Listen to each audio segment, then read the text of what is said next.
Selamat siang, kembali lagi dengan kami. Di sini kami ditemani oleh narasumber kita, salah satu pegawai dari kantor imigrasi kelas 1 Non TPI Pati. Selamat siang Pak Jun. Selamat siang. Terima kasih telah menjadi narasumber kita kali ini. Mungkin bisa dilepas dulu maskernya biar lebih enak. Siap.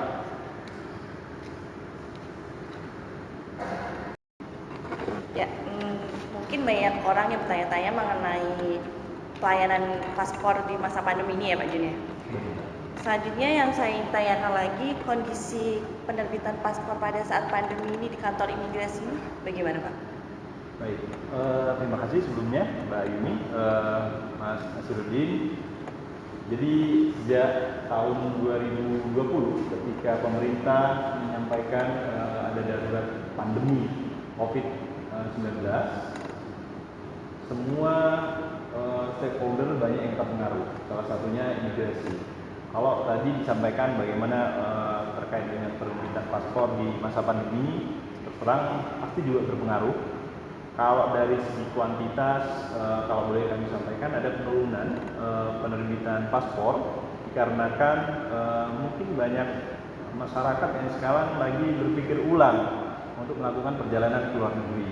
Karena sekali lagi paspor itu berkait dengan tujuan keberangkatan masyarakat ke luar negeri.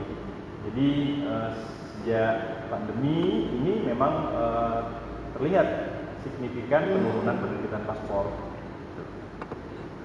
Lalu Pak, selanjutnya maksud dan tujuan pembuatan paspor itu apa saja? Nah, di kantor imigrasi kelas 1 Non TPI Pati ini ada banyak maksud dan tujuan dari pemohon yang diajukan ketika meminta permohonan paspor. Ada yang dalam rangka persiapan ibadah seperti haji dan umroh itu tetap berjalan karena pihak Kementerian Agama dalam hal ini sudah berkoordinasi dengan kantor imigrasi kelas 1 Non TPI Pati untuk tetap menerbitkan permohonan paspor bagi calon jamaah haji ataupun calon jamaah umroh. Jadi itu masih tetap berjalan. Selain itu ada beberapa juga yang mengajukan dalam rangka bekerja baik ke beberapa negara yang memang sudah dibuka saat ini oleh pihak Kementerian Tenaga Kerja seperti ke Jepang, ke Korea, dan juga beberapa anak buah kapal yang sudah mengajukan permohonan paspor melalui kantor imigrasi kelas 1 Non TPI Pati. Gitu. Baik Pak, untuk selanjutnya kendala apa saja sih yang dialami kantor imigrasi Pati khususnya dalam menangani pelayanan paspor selama pandemi ini?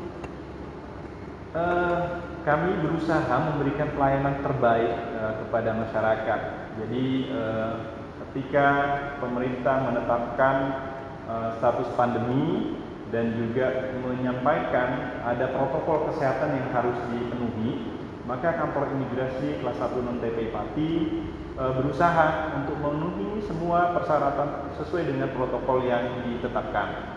Kami juga berkoordinasi dengan Satuan Tugas Pencegahan dan Penyebaran COVID di Kabupaten Pati terkait dengan layanan yang kita berikan, sehingga layak atau tidak, atau masih adakah catatan yang harus kami lengkapi. Nah, hasil evaluasinya menyampaikan bahwa kami sudah siap dengan protokol kesehatan yang sudah ada, mulai dari masker, hand sanitizer, jarak social distancing, itu semua sudah kita penuhi. Seperti itu. Lalu inovasi layanan terkait penerbitan paspor di hari yang sama itu seperti apa Pak? Jadi benar apa yang tadi Mas Nasiruddin sampaikan. Saat ini kantor imigrasi di seluruh Indonesia, lebih khususnya juga di kantor imigrasi kelas 1 Non TPI Pati, sedang galak-galaknya untuk mensosialisasikan tentang penerbitan paspor yang jadi di hari yang sama, yang selesai di hari yang sama. Kalau bahasanya ada yang menyatakan percepatan paspor di hari yang sama, atau same day paspor, banyak klausa yang sering dipakai. Namun intinya adalah kita ingin memberikan satu keyakinan kepada pemohon paspor bahwa paspor bisa diterbitkan di hari yang sama. Namun pastinya ada syarat dan ketentuan yang harus dipenuhi dahulu. Baik Pak, tadi kan sudah membahas mengenai penyelesaian penerbitan paspor pada hari yang sama atau bisa disebut sebagai someday paspor mungkin. Someday paspor. Mungkin ada perbedaan persyaratan antara someday paspor dengan paspor-paspor yang jadi 3 atau 1000 gitu. Baik. Jadi secara ketentuan umumnya paspor itu jadi 3 hari kerja setelah proses pembayaran. Nah, namun inovasi dari Direktorat Jenderal Imigrasi ini ternyata disambut baik. Nah, pertanyaannya apakah ada perbedaan persyaratan? Tidak ada. Kalau dari segi persyaratan, sesuai dengan Peraturan Menteri Hukum dan HAM Nomor 8 Tahun 2014 tentang paspor biasa dan surat perjalanan laksana paspor, secara umum garis besarnya dibutuhkan hanya EKTP, ya, kartu keluarga, dokumen ketiganya bisa berupa ijazah non gelar, ya, atau surat nikah atau akte lahir. Nah, bagi mereka yang hendak bekerja ke luar negeri dibutuhkan rekomendasi dari Dinas Tenaga Kerja. Sedangkan bagi mereka yang hendak melaksanakan ibadah ke Arab Saudi dibutuhkan rekomendasi dari travel atau dari pihak Kementerian Agama. Namun yang unik ketika pemohon mengajukan paspor dan menginginkan selesai di hari yang sama, kita menyampaikan bahwa yang bersangkutan harus hadir untuk proses wawancara dan menyerahkan kelengkapan persyaratannya sebelum jam 12. Nah, ini menjadi penting karena apa? Proses pembayarannya harus dilakukan sebelum jam 1 siang. Jadi pemohon diharapkan sebelum jam 12 sudah tiba di kantor imigrasi, sudah berproses, kelengkapannya sudah lengkap semuanya. Nah, kita harapkan nanti sebelum jam 1 sudah dilakukan proses pembayaran. Seperti itu. Oke, selanjutnya itu prosedur.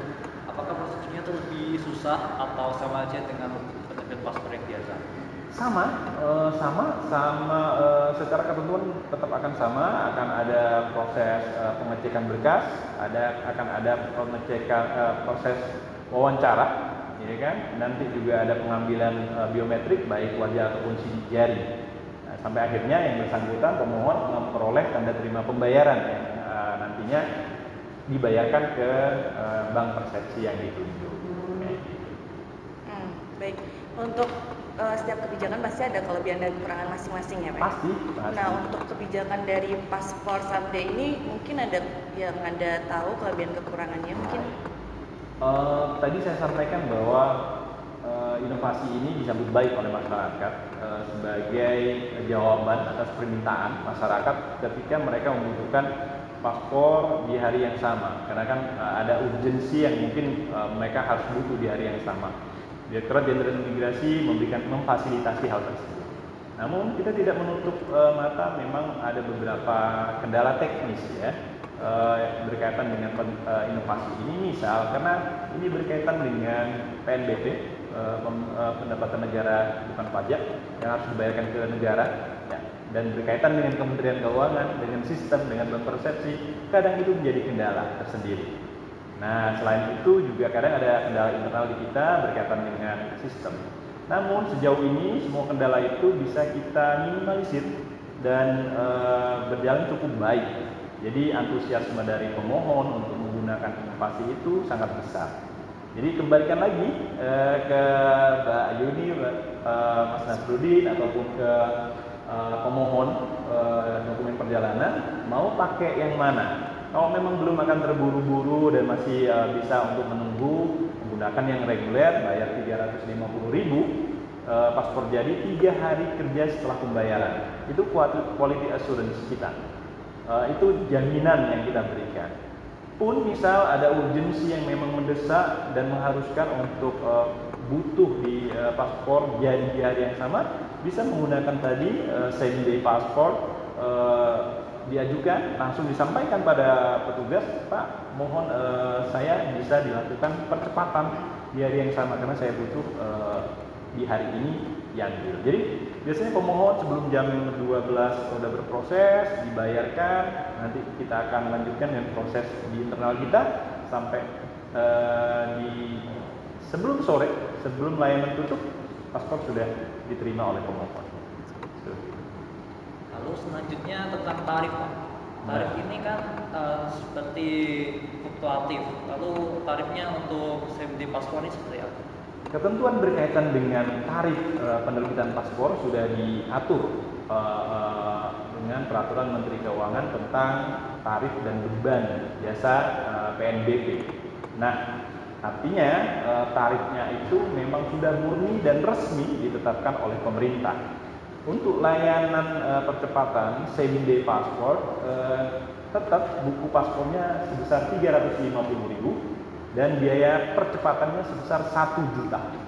Jadi total pemohon bayar 1.350.000 untuk menggunakan inovasi ini. Saya pikir satu terobosan yang baik, ya kan? Tinggal masyarakat diberikan pilihan mau yang reguler, yang 3 hari kerja atau same day passport, kita kembalikan kepada masyarakat. Baik Pak. Untuk layanan same day paspor ini mungkin ada beberapa jenis permohonan paspor Pak. Itu bisa digunakan sama semua dalam penggunaan layanan same day paspornya atau ada ketentuan lain? Jadi berkaitan dengan jenis permohonannya ya, penting untuk diingat permohonan ini baru bisa digunakan bagi pemohon baru ataupun penggantian. Sedangkan untuk pemohon yang sudah pernah punya paspor dan paspornya hilang atau paspornya rusak, paspornya robek, belum bisa dilakukan layanan ini. Karena apa? Proses-proses permintaan keterangan masih dibutuhkan. Jadi sekali lagi permohonan ini baru bisa digunakan bagi pemohon yang baru mengajukan permohonan paspor baru ataupun penggantian paspor. Seperti itu. Lalu ya Pak, selanjutnya tentang layanan tersebut ini telah disosialisasikan apa belum kepada masyarakat? Siap. Direktorat Jenderal Imigrasi dan juga Kantor Imigrasi Kelas 1 TPI Pati sudah berusaha memberikan sosialisasi kepada masyarakat dan saya berharap momentum hari ini juga menjadi salah satu bagian dari proses sosialisasi itu. Kita menyampaikan kepada masyarakat banyak melalui booklet, flyer, melalui momen-momen ketika ada sosialisasi kita sampaikan. Kita selipkan bahwa ini loh ada layanan seperti ini dan bisa digunakan kepada masyarakat seperti itu. Baik Pak Jun, terima kasih untuk kehadirannya dan Ya, telah menjadi narasumber kami semua. sama-sama, sukses. Sekian untuk acara hari ini. Terima kasih. Wassalamualaikum warahmatullahi wabarakatuh. Waalaikumsalam.